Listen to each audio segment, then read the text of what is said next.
If you are a B2B service-based business owner and you are looking to gain more clients, create more impact and more revenue in your business, tune in to Amplify Your Marketing Message with Campbell Rapin. Every week, we're going to take you through how to build an audience of buyers, mastering your marketing message, and making offers that convert consistently. We'll see you all on the inside.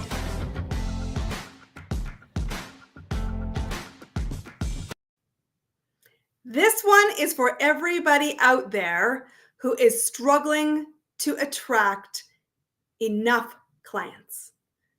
That means they have capacity. And I'm coming at you with a really controversial moment right now. I'm going to be really disruptive out of the gate. If you are thinking that the answer to your sales problem is marketing, you are way in left field, and it's not the problem that you should be solving. In order to create more clients, you need to address the elephant in the room, which is sales. You have a broken sales problem if you do not have enough clients. And we need to fix the sales problem first. Otherwise, marketing is simply the equivalent of lipstick on a pig. Looks great, beautiful red lipstick, but useless because you're talking to somebody, you don't know who they are, you don't know where to find them, and you're literally throwing resources at the wall and solving the wrong problem. You have the cart before the horse. So today we're going to take you through the sales side. And the reason why so many people struggle because they're trying to solve a marketing problem is marketing people in general are not great about the sales side. You need somebody, me specifically, who has the great ability to connect marketing and sales with ops so that you create an engine that fires consistently. And so first off, let's start with the end in mind, which is sales success. Your goal in business is to serve clients and exchange money, ideally profitably, if you want to be here a while. And that is the key to it all. It's the heartbeat of your business. So you may have heard me say this before, but sales is the lifeblood of your business. And it is the oxygen that fuels everything. If you don't have money coming in, you cannot afford to hemorrhage money coming out. And so people often say, well, we need to spend money on marketing. I said, well, first we have to know what we're selling, because truthfully, if you don't, you're going to have a broken engine. And this is something that I see all the time. People really don't want to be in a sales conversation. They don't want to do the pieces of the pipeline. They don't want to be in the world of selling, but wake the frick up. Seriously. Business is selling, and you can never advocate selling. You may hire extra people in your business to support selling, but it is every single person's responsibility in the business to be selling because your whole lifeblood depends on it. And so let's take it through. I'm going to take you through 7 things today that will help you make more sales by understanding if you want more clients, you have a broken sales problem, let's fix it. And then we accelerate it with the right marketing around it. So the first piece of the puzzle is to recognize you have to start with the end in mind. Business is math. And I've had this conversation here on Amplify Your Marketing Message before. So if you haven't watched the episode, which is about business math, go find it on your favorite platform and watch it, because you need to know your numbers. Every business has an economic blueprint. Revenue is determined by how many clients you're serving, at what average price, at what conversion rate, to how many offers you're making. Every business has that. I don't care whether you're a solopreneur or you're a big company, one of the largest on the planet. This is the foundation of business math. So you need to know. If you have a goal of creating $500,000 in revenue and your average price point is $10,000, you need to know how many clients that equals in any given period and how many offers you make to get to that many yeses. So the first thing I want you to do is think about what is your business math. And I will tell you, very commonly, people come into my business and they're like, I don't know my business math. I just kind of hope I'm going to get there. And I have a million offers and I don't know what's really happening. And truthfully, I get scared around the business math. And if that's you, the best answer to that is not to struggle on your own, because you cannot ignore this. Do not put your head in the sand like an ostrich, because you need this to be a successful business owner. And so first piece of the puzzle, start with the end in mind. What is your business math? These are personal choices. You get to decide, are you in the game of high ticket, which is looking for 5 to 30 clients a year for high ticket, several $1,000 offers?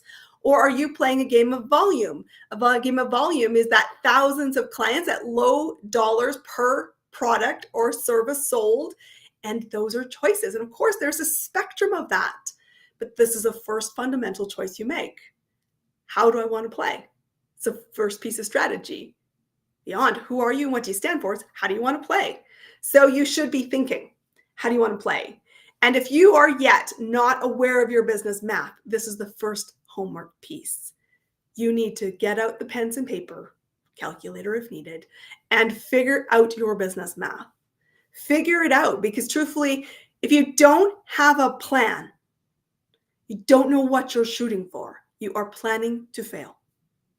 And that's why so many people in business struggle in the first few years of business, because they start with a tactic, they start with execution, they start running, and then they go, frick, I have no plan.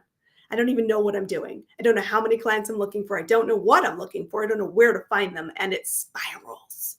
So if you're in a spiral, let me disrupt you.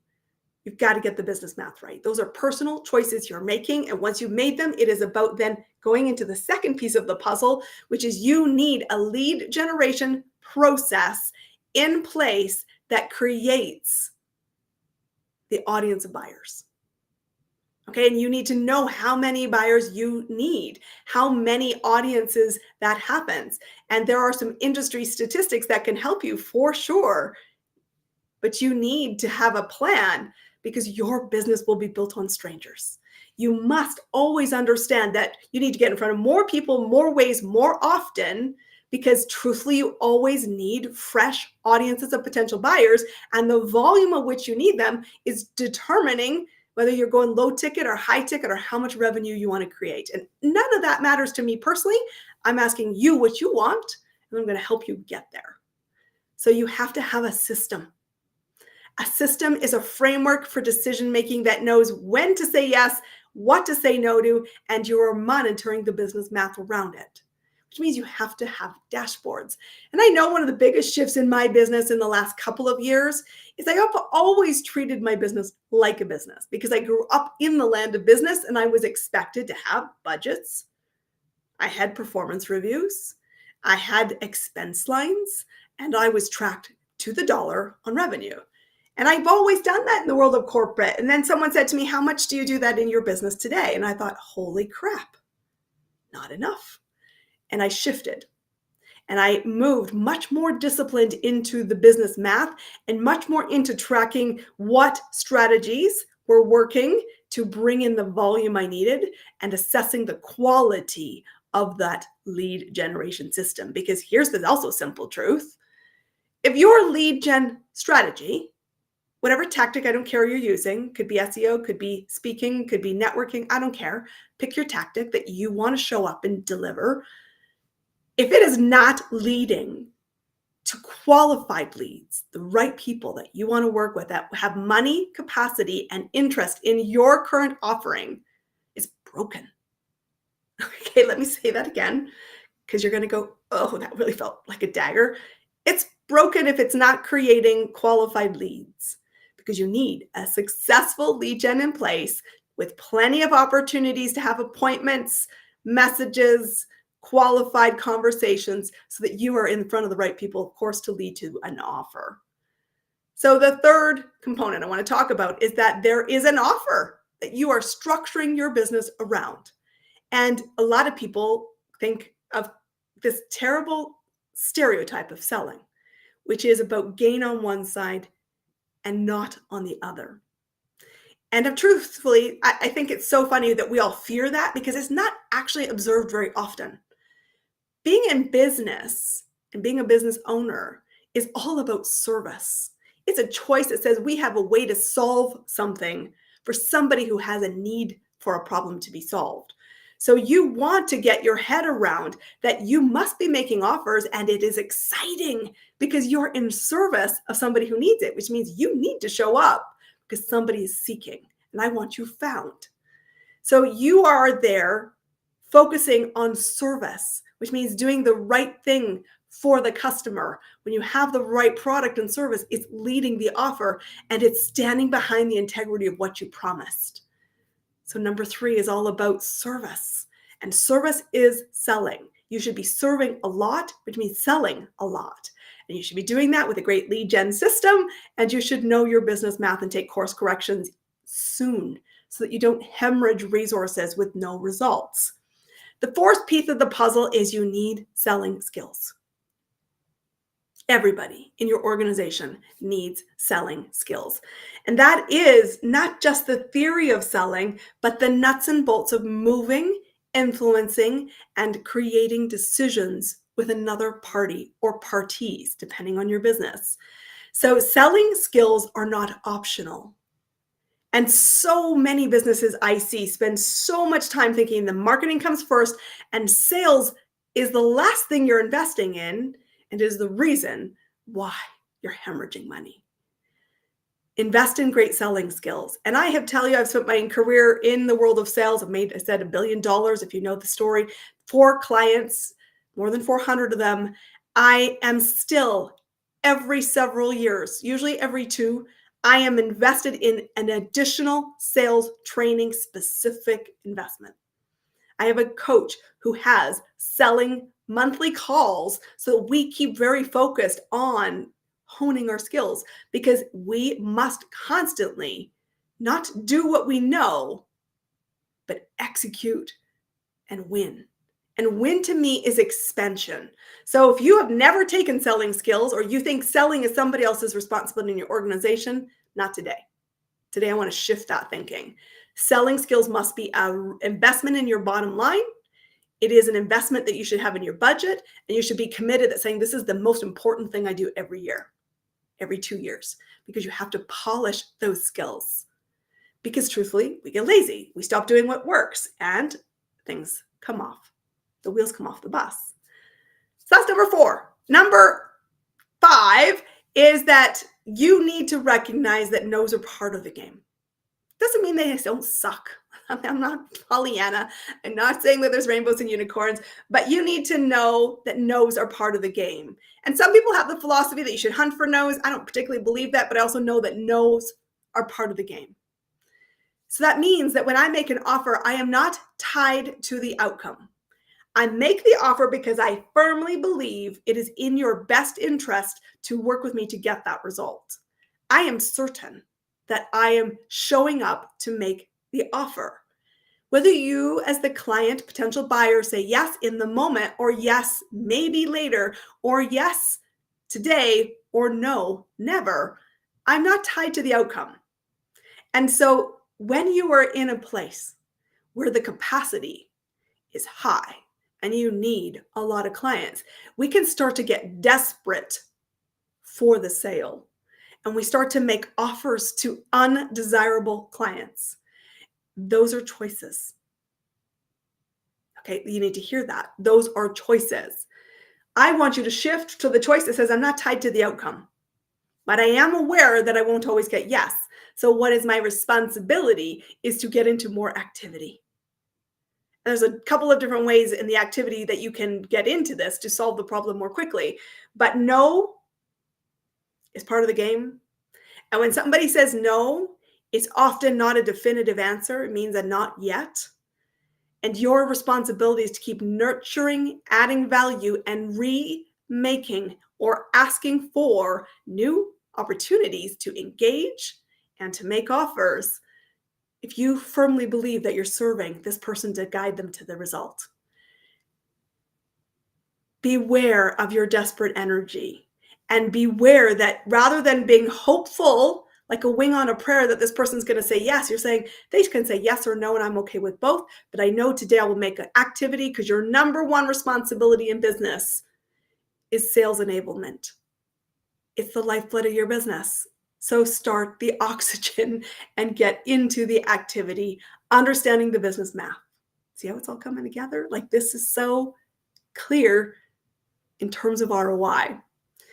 The next piece of the puzzle, number 6, is that it goes without saying, but this is certainly not what I'm observing, so I'm going to state it so that we can raise the standard, is you have to have a great offer. And what it means to have a great offer is that it addresses your specific buyer's pain, challenge, needs, desires, all of that. And it gives them the outcome they want. So a great offer has to be result driven for a very specific person at a very specific place and time. And that's why you've heard me say it before, but I always think of buyers are on a continuum. It's like a linear path of progress. And your decision as a business owner is to decide where on that continuum you interrupt them, where you start to serve them, where you start to communicate them, and where you're moving them to. But results first. Value creation that serves the other side. And sometimes I think the biggest challenge for business owners is that you don't see the other side because you get into your own spin and your own needs, and you forget that the responsibility is service to a two-sided coin. And that's why, as a mentor, my biggest responsibility is to advocate for your next buyer. Is to bring the perspective of what do they want, what's the pain, what's the challenge, what's the desire, what's the need, what do I need to hear, feel, experience, and see that I will say, yes, you're the person I want to hire to get the outcome I said was non-negotiable. And I'm also helping, of course, all along the way as your mentor for you to go and get clear, why are you the must hire? And are you focused on the activity? Because once you lay this foundation and you have a pipeline, you have the numbers, you have a lead gen system, you're clear on the service, you have the selling skills, you're not attached to the outcome, but you are focused on activity and you have a great offer, this gets really clear. You lead to marketing next, which means you need to talk to the right people. But notice how this is much later in the conversation. You then need to figure out who are the right people, where to find them, what to say, how to move them, and you need to lead them into action by inviting them to move. But without a clear focus on sales, marketing is equivalent of lipstick on a pig, pretty and useless. I want you to have a business that is rock solid, which is why I work with clients on the 3 non-negotiable foundations every business needs. Who's the buyer? How will we move them? And how do we create value? Today is that last piece of the puzzle, which is actually the heartbeat of everything. How do we create value? Because remember, the only time money moves hands is when the result is more desired than the investment level you are offering. And you've got to create a system. You've got to create an engine. And you've got to recognize this piece of selling and marketing and business in general is that your job is not to innovate every nanosecond. It's to build a foundation that provides 80% stability. And then you can add pops of cash, extra things. But business is boring. You create a system, you get really dialed in, and you run the play. You run the play. You have a sales process. You have a clear offer. You get known in the marketplace for the result, and you just use this framework, this discipline to create stability. So if you want to be in business in the next 12 months and you want to be here 5 years from now, how the heck is your sales, my friends? Chances are, if you right now have capacity, you do not have a marketing problem. Disruptive here. You don't have a marketing problem. You have a sales problem. And if you can't start with the end in mind, everything else becomes like a house of cards that is unstable. So let's stabilize the house. One of the biggest things that I help with my clients is getting really clear, what are we offering? A lot of people will say, I come to you for marketing. I said, yes, you do. But the reason we're going to come work with me is because we have to get the offer right, and then we'll accelerate it. So I invite you to come and have a conversation with me. If this one is hitting close to home and you're thinking, I really thought I had a marketing problem, but wow, listening to you, I actually do have a sales problem, then you need somebody who can connect the dots between marketing and sales. And that's rare. That's why I'm an exceptional mentor. So I invite you, come find me, ChristineCampbellRapin.com, and go light it up. Get clear on the sales side. Go make more sales, create more ripples, make more impact. It's go time, my friends. I will see you on the inside. Come connect me, ChristineCampbellRapin.com. Let's fire up that engine. I'll see you there. That's a wrap on another amazing episode of Amplify Your Marketing Message with me, your host, Christine Campbell-Rapin. Be sure to subscribe on your favorite podcast platform so you don't miss another great episode. And be sure to visit ChristineCampbellRapin.com/podcast to get a free resource on how to master your marketing message. We'll see you all on our next episode.